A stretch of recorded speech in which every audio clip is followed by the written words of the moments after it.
sono qui con Carlo Artemi e Alessia Luongo per presentare il libro di Carlo Artemi dal titolo quanto mai emblematico, che incuriosisce e stimola a leggere per capirci di più, anzi per capirci qualcosa di fisica contemporanea, come appunto recita il titolo.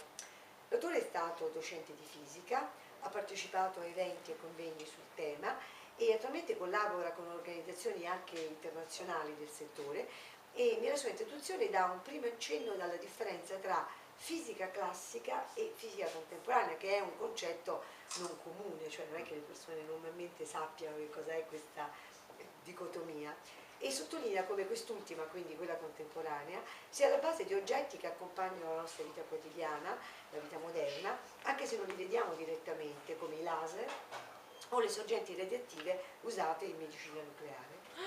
Scienza e progresso.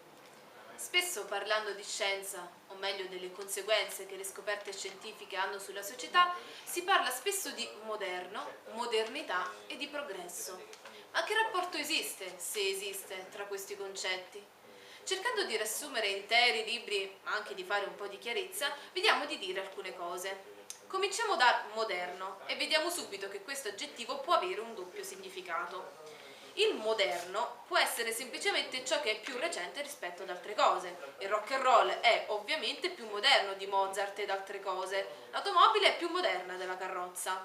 Detto così è un concetto un po' banale, perché non è detto che più recente significhi migliore, né che la scienza ci debba entrare in qualche modo.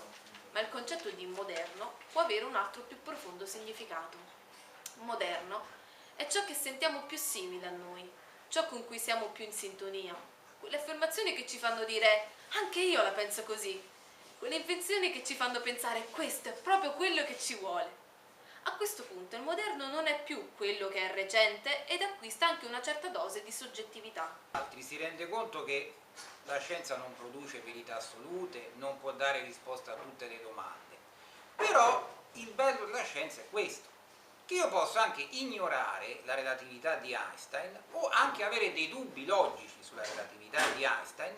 Quando utilizzo GPS per andare a casa, io a casa ci vado lo stesso, e il GPS è basato proprio sulla costanza della velocità della luce, che è una delle basi della relatività di Einstein, e anche, come mi ha fatto notare un collega che insegna proprio fisica, su una conseguenza della relatività di Einstein. Quindi funziona, mi porta a casa, anche se non conosco la... Quindi non produce verità assolute la scienza, ma neanche opinioni tanto